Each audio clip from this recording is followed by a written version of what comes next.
बाबा का हिंदू राष्ट्र का प्रण सड़क पर होगा रण। देश में जन जागृति बहुत आवश्यक है। इस देश में कास्टवाद बहुत है। हम इस देश में राष्ट्रवाद चाहते हैं, विचारों में राष्ट्रवाद चाहते हैं। हम हिंदू राष्ट्र तो चाहते हैं परंतु कागज पर नहीं, लोगों के दिलों में हिंदू राष्ट्र चाहते हैं। बाबा बागेश्वर घर घर जाएंगे, हिंदुओं को जगाएंगे।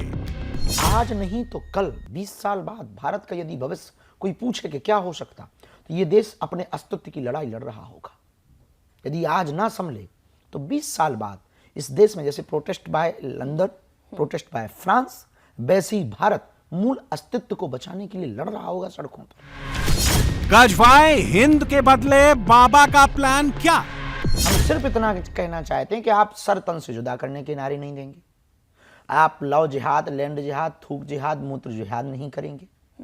आप गजवाए हिंद की सोच विचारधारा भारत में अच्छा, आप भगवाए हिंद करें? यदि वो गजवाए हिंद करेंगे तो हम भगवाए हिंद करेंगे। घुसपैठियों को लेकर बाबा बागेश्वर नाराज क्यों?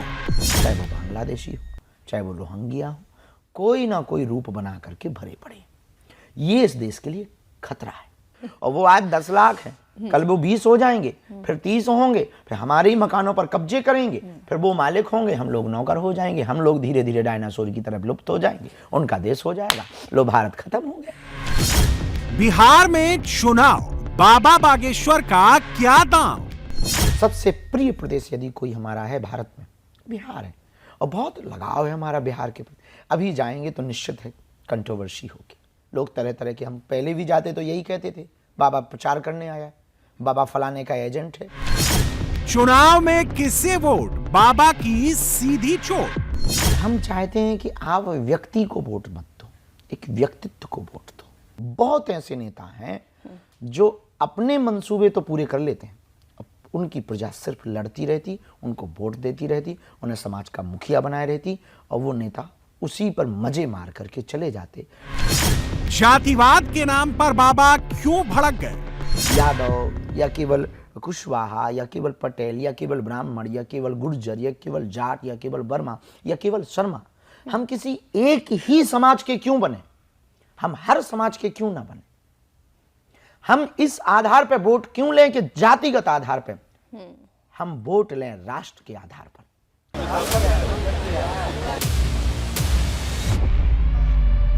बिहार में चुनावी सरगर्मी चरम पर है और बाबा बागेश्वर बिहार से कोसों दूर हैं। ऐसा क्यों है? ये सवाल इसलिए क्योंकि बागेश्वर धाम वाले धीरेन्द्र कृष्ण शास्त्री हिंदुओं को एकजुट करने के लिए नवंबर में यात्रा करने जा रहे हैं। वह 7 नवंबर से 16 नवंबर तक दिल्ली से वृंदावन तक पदयात्रा करेंगे। इस पदयात्रा के जरिए 3 राज्य दिल्ली, हरियाणा और यूपी के हिंदुओं को कनेक्ट करेंगे, लेकिन बिहार नहीं जाएंगे। बाबा से बिहार ना जाने की वजह पूछिए तो वो बहुत सरलता से ये कहकर निकल जाते हैं कि उन्हें राजनीति से कोई मतलब नहीं है। इस बार आप हरियाणा भी जा रहे हैं, आप उत्तर प्रदेश भी जा रहे हैं, आप दिल्ली को भी छुएंगे, आप बिहार क्यों नहीं जा रहे हैं? बिहार गए हम पूर्व में, और बिहार से हमारा बहुत आत्मीय लगाव है। बिहार हमारा अति प्रिय प्रदेश, सबसे प्रिय प्रदेश यदि कोई हमारा है भारत में, बिहार है। और बहुत लगाव है हमारा बिहार के प्रति। अभी जाएंगे तो निश्चित है कंट्रोवर्सी होगी। लोग तरह तरह के, हम पहले भी जाते तो यही कहते थे बाबा प्रचार करने आया है, बाबा फलाने का एजेंट है, अमुक का एजेंट है। अरे भाई, हम साधु हैं, किसी के एजेंट नहीं। हाँ, हम राष्ट्रवादी हैं, और जो राष्ट्र हित के लिए सोच रहा, हम उसके, वो कोई भी हो, हम सबके। नहीं, आपने कहा था ना कि जब भारत हिंदू राष्ट्र बनेगा तो पहला राज्य बिहार होगा। हाँ, तो ये आपको ऐसा क्यों लगा? क्यों बिहार होगा पहला राज्य? वहाँ उत्साह है, उत्सव है, संस्कृति है, प्राचीन परंपराएं अभी भी हैं, आस्था है, श्रद्धा है, दृढ़ता है। अभी भी वही है जो पुराने भारत में थी, वो अभी बिहार में है, जीवंत है। वो बहुत मिटी नहीं। अब जरूर वहाँ पर बहुत शुरू हुआ, हम चाहते हैं कि वो ना रहे, बिहार बिहार ही रहे। बाबा बागेश्वर हर किसी की पर्ची निकालते हैं, लेकिन नेताओं की पर्ची निकालने के नाम पर बाबा छिटक कर दूर खड़े हो जाते हैं। आखिर ऐसा क्यों है? नीतीश कुमार, लालू यादव, तेजस्वी यादव, प्रशांत किशोर और असदुद्दीन ओवैसी बिहार की पॉलिटिक्स में ये सबसे बड़े चेहरे हैं, लेकिन बाबा बागेश्वर से इनके बारे में सवाल किया तो सुनिए उन्होंने क्या कहा। कुछ पर्चियां लेकर आई हूं मैं। पर्चियां तो हम खोलते हैं, अब आप कौन सी खोल रहे हैं? ये जो पर्ची है जी, ये पॉलिटिकल पर्ची है। देखिए क्या लिखा हुआ है, नीतीश कुमार, पहली पर्ची। अब आप बताइए क्या सोचते हैं नीतीश कुमार के लिए? ठीक है, हम तो कभी मिले नहीं, तो ठीक है, बाकी भगवान की बहुत कृपा है। हमने सुना है अब कि वो जो टीवियों पे देखा संवैधानिक पद पर है, मुख्यमंत्री के पद पर है, और भगवान की बहुत कृपा है। अगला नाम है लालू प्रसाद यादव। लालू प्रसाद यादव को लेकर कभी कुछ मन में विचार आया आपका? नहीं, व्यक्ति ये दोनों निरोगी रहे, भगवान से ये प्रार्थना करते। दोनों निरोगी रहे। अगला नाम जो है वो वहां के युवा नेता का है, तेजस्वी यादव। अच्छा, वो खूब डंके की चोट पे प्रचार भी कर रहे हैं और कह रहे हैं कि इस बार बिहार में एनडीए का सुपड़ा साफ होगा। नहीं, कोई प्रतिक्रिया नहीं, कोई टिप्पणी नहीं, सिंगल टिप्पणी हम राजनेताओं पे देते हैं। असदुद्दीन ओवैसी भी हैं, इनका एक बयान लेकिन मैं आपको जरूर सुनाना चाहती हूँ, देख लीजिए भाई, दर्शकों को ये ना लगे कि अपने मन से मैंने पर्ची बदल ली है। तो असदुद्दीन ओवैसी हैं, वो ये कह रहे हैं कि 3% का मत रखने वाला मल्लाह का बेटा डेप्यूटी सीएम बनने का सपना देख सकता है, लेकिन 17% का मुसलमान वो नेतृत्व नहीं कर सकता। यदि जनता उनको चाहे, जिताए, तो नेतृत्व करने में कोई, अब्दुल कलाम तो राष्ट्रपति रहे हमारे भारत के, और अब्दुल कलाम ने तो बड़ा भारत का प्रथम पद है, प्रथम पुरुष उसको कहा जाता है।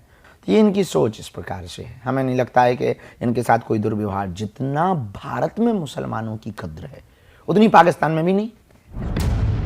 बाबा बागेश्वर राजनीतिक मुद्दों पर तो खुलकर नहीं बोलते, लेकिन हिंदू मुसलमान वाले इश्यू पर उनका एजेंडा बिल्कुल क्लियर है। बाबा कई बार कह चुके हैं कि उन्हें मुसलमानों से कोई बैर नहीं है, लेकिन सिर तन से जुदा करने वाली लाइन उन्हें बर्दाश्त नहीं है। धीरेंद्र शास्त्री खुल्लम खुल्ला कहते हैं कि कोई गजवाए हिंद की बात करेगा तो उसका जवाब सिर्फ भगवाए हिंद होगा। जातिवाद को खत्म करने की बात तो करते हैं, लेकिन मुसलमानों को बिल्कुल ऐसा आप तिरस्कृत कर देते हैं जैसे उनकी जगह है ही नहीं हिंदुस्तान में। हमने ये नहीं कहा, उनके भी पूर्वजों ने आजादी पे सहयोग किया है भारत का। हम सिर्फ इतना कहना चाहते हैं कि आप सर तन से जुदा करने के नारे नहीं देंगे, आप लव जिहाद, लैंड जिहाद, थूक जिहाद, मूत्र जिहाद नहीं करेंगे, आप गजवाए हिंद की सोच विचारधारा भारत में अच्छा, आप भगवाए हिंद करें? यदि वो गजवाए हिंद करेंगे तो हम भगवाए हिंद करेंगे, पक्का है, इसमें किंचित मात्र भी संदेह नहीं। आप तलवार और भाले की भी बात करने लग जाते हैं। बिल्कुल, जब वो गोला बारूद AK-47 से हमारे भारत में घुसकर हमला कर सकते हैं, तो हम सनातनी भारतीय लोग माला और भाला नहीं रख सकते? कोई बुराई नहीं है, और भारत सरकार यदि लाइसेंस दे दे तो रख लेना चाहिए, कोई दिक्कत नहीं। बिहार में SIR हुआ, वोटर लिस्ट के रिवीजन पर खूब हाय तौबा मची। राहुल गांधी ने इसे लेकर वोट चोरी का आरोप लगाया। बीजेपी ने कहा कि सिर्फ घुसपैठियों को निकालने के लिए SIR किया गया है। अब अमित शाह से योगी आदित्यनाथ तक बिहार की रैलियों में घुसपैठियों का मुद्दा उठा रहे हैं। बाबा बागेश्वर इस पर क्या सोचते हैं, वो सुनना जरूरी है। योगी आदित्यनाथ जी भी बिहार पहुंचे थे प्रचार के लिए, अभी भी जा रहे हैं, और वो कह रहे हैं कि घुसपैठियों को रहने नहीं देंगे बिहार में। सही बात है, भारत धर्मशाला थोड़ी, पूरे भारत में 10 लाख से ज्यादा लोग शरणार्थी के रूप में, 10 लाख से ज्यादा लोग, और लगभग 1.5-2 लाख तो दिल्ली भर में, और पश्चिम बंगाल के रास्ते से, झारखंड के रास्ते से, बिहार के रास्ते से वो सर्वत्र पूरे देश में भरे हुए, चाहे वो बांग्लादेशी हो, चाहे वो रोहिंग्या हो, कोई ना कोई रूप बना करके भरे पड़े। ये इस देश के लिए खतरा है। इसलिए हमारा मानना है, हमारा मत है कि भारत धर्मशाला नहीं है, क्योंकि हमारे ही देश की इतनी जनसंख्या है, इतनी जनसंख्या है कि हम उन्हीं को तो संभाल नहीं पा रहे। विदेशी क्या खाक संभाले, और काहे को संभाले? अपने कम है क्या? अपने जब कम हो तब अपन विदेशियों को बुलाए कि भैया मकान खाली लड़े आ जाओ, और वो आज 10 लाख है, कल वो 20 हो जाएंगे, फिर 30 होंगे, फिर हमारे ही मकानों पर कब्जे करेंगे, फिर वो मालिक होंगे, हम लोग नौकर हो जाएंगे, हम लोग धीरे धीरे डायनासोर की तरफ लुप्त हो जाएंगे, उनका देश हो जाएगा, लो भारत खत्म हो गया। भारत को हिंदू राष्ट्र बनाना है, बाबा का मिशन बिल्कुल क्लियर है, लेकिन ये कैसे होगा, कौन करेगा? धीरेंद्र शास्त्री ने इसका रोड मैप भी रेडी कर लिया है। बाबा का फोकस जाति में बटे हिंदुओं को एक ध्वज के नीचे लाना है, और इसीलिए वो पदयात्रा निकाल रहे हैं। आचार्य जी, एक बार फिर से पदयात्रा क्यों करनी पड़ रही है? देश में जन जागृति बहुत आवश्यक है। इस देश में कास्टवाद बहुत है। हम इस देश में राष्ट्रवाद चाहते हैं, विचारों में राष्ट्रवाद चाहते हैं। हम हिंदू राष्ट्र तो चाहते हैं, परंतु कागज पर नहीं, लोगों के दिलों में हिंदू राष्ट्र चाहते हैं। हम इस देश में सामाजिक समरसता चाहते हैं। जातिवाद, जातियां तो हो पर जातिवाद ना हो, जातियां हो पर जातिगत अभिमान ना हो, हम उसको मिटाना चाहते हैं। उसके लिए एकमात्र उपाय है, या तो लोग हम तक पहुंचे तो हम अपनी बात कह पाएं, पर पूरे देश का हम तक आ पाना कठिन है।